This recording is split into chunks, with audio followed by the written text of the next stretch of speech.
जरिए ये समझा जा सकता है कि जो 6 गोलियां संजीव जीवा को मारी गई थी, वो 6 गोलियां बाईं तरफ पीठ पर लगी संजीव जीवा के, और ये 6 गोलियां संजीव जीवा के शरीर के आर पार हो गई थी। दाहिने हाथ की उंगली में भी एक गोली लगी है। दरअसल जताया जा रहा है उम्मीद की जब संजीव जीवा के ऊपर फायरिंग की गई थी उस वक्त उसने अपने सीने पर हाथ रखा था, और जब फायरिंग की गई पीठ पीछे से तब गोलियां उसके उंगली पर भी लगी हैं, और ये पूरी बात पोस्टमार्टम रिपोर्ट में कही गई है। दरअसल जिस मैग्नम अल्फा .357 से हमला किया गया संजीव जीवा पर, इस पूरे इरादे से ही किया गया था कि संजीव जीवा की हत्या करनी है। इस हत्या के पीछे बड़ी वजह क्या है? दरअसल एसआईटी 7 दिन के अंदर अपनी जो जांच रिपोर्ट सौंपेगी उसमें हो सकता है इस वजह का खुलासा हो, लेकिन इस वजह के खुलासे के पीछे पोस्टमार्टम रिपोर्ट सामने आ चुकी है, क्योंकि कोर्ट परिसर के अंदर 4 लोग और हैं जो इस पूरे हमले के दौरान घायल हुए हैं। बताया जा रहा है कि जो गोली संजीव जीवा के शरीर से आर पार हुई थी, दरअसल वही गोलियां 2 जो कांस्टेबल थे उनको लगी थी, जबकि एक बेटी और एक मां को जो है वो गोली लगी हुई थी, जिसके बाद अब लगातार इस पूरे मामले में जांच की जा रही है। सीधा चलेंगे अपनी सहयोगी मोनिका के पास जो मेडिकल कॉलेज से हमारे साथ जुड़ी हुई है। मोनिका, वहां से क्या कुछ अपडेट्स है आपके पास? मोनिका।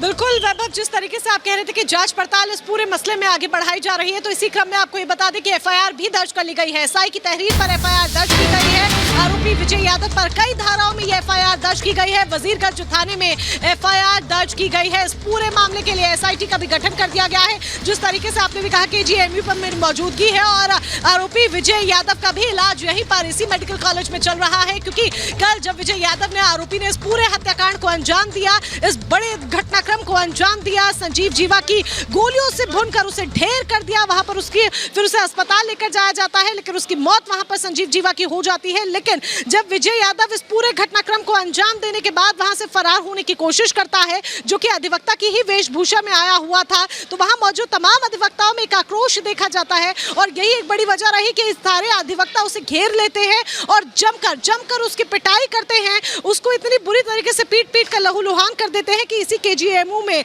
आरोपी विजय यादव का इलाज चल रहा है, जिसके खिलाफ कई धाराओं में मुकदमा दर्ज कर लिया गया है। बहुत अहम जानकारी आप दर्शकों तक पहुंचा रही हैं, आपके पास फिर लौटेंगे, लेकिन इस बीच एक और बड़ी खबर अपने दर्शकों को बता दें। दरअसल इस पूरे हत्याकांड के तकरीबन 3 घंटे बाद प्रदेश सरकार की तरफ से 3 सदस्यीय एसआईटी का गठन किया गया था, जिसके बाद वो कल देर रात इसी स्पॉट पर पहुंची थी, यानी कि कोर्ट परिसर के अंदर जिस SC/ST एक्ट में ये पूरी वारदात हुई उस कोर्ट का भी मुआयना किया गया, और उस कोर्ट में पहुंचकर एसआईटी की टीम ने पूरे हर एक पहलू को खंगालने की कोशिश की। आसपास के लगे तमाम सीसीटीवी फुटेज भी अब कब्जे में ले लिए गए हैं जो कोर्ट परिसर के अंदर लगे हैं, ताकि ये समझा जा सके कि इस पूरे हत्याकांड को कैसे अंजाम दिया गया, आखिर उस क्राइम लोकेशन पर हुआ क्या था। कोर्ट परिसर के अंदर जैसे ही संजीव जीवा दाखिल होता है, ठीक उसके पीछे हमलावर जो पहले से ही घात लगाए कोर्ट परिसर के बाहर बैठा रहता है वकील की वेशभूषा में। किसी को शक न हो, इसी के चलते उसने अपनी पॉकेट में कई पेन भी लगाई होती है, हाथ में फाइल भी होती है, और मौका पाते ही सीधा हमला करता है संजीव जीवा पर और उसकी हत्या कर देता है। मोनिका के पास चलेंगे जो एक अपडेट हम तक पहुंचा रही हैं। मोनिका, आप लगातार तमाम सवाल हैं, लेकिन इन तमाम सवालों के बीच पूरा देश जानना चाहता है इस मामले से जुड़ी हर एक अपडेट्स का। फिलहाल आपके पास क्या अपडेट्स है मोनिका?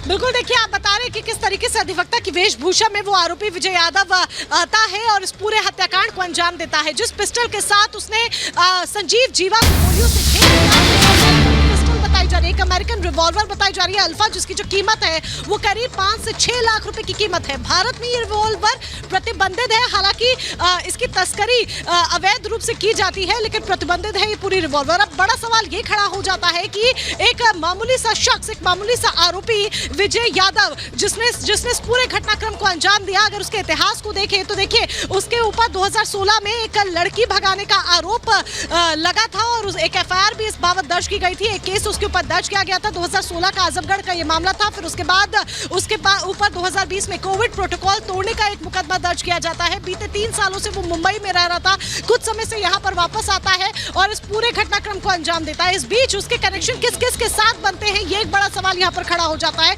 क्योंकि जिसके साथ कनेक्शन बने, जिस गैंग से वो जुड़ता है, जिस गैंग के साथ मोनिका, रोकना चाहूंगा आपको माफी के साथ। बहुत अहम जानकारी आप दर्शकों तक पहुंचा रही हैं, लेकिन इस अहम जानकारी के बीच बड़ी खबर आपको ये बता दें। दरअसल एसआईटी ने तमाम सीसीटीवी के डीवीआर को अपने कब्जे में ले लिया है और अब इन डीवीआर के जरिए हर उस पहलू को खंगाला जाएगा कि कैसे इस पूरे हत्याकांड को अंजाम दिया गया है।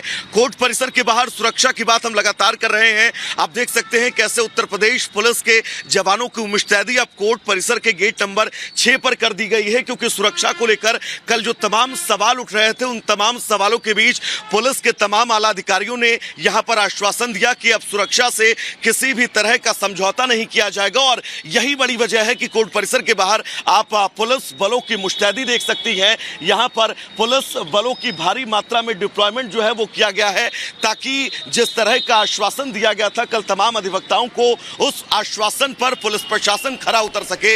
लेकिन जो एसआईटी जिसका गठन किया गया था, 3 बिल्कुल एसआईटी का गठन कर दिया गया है और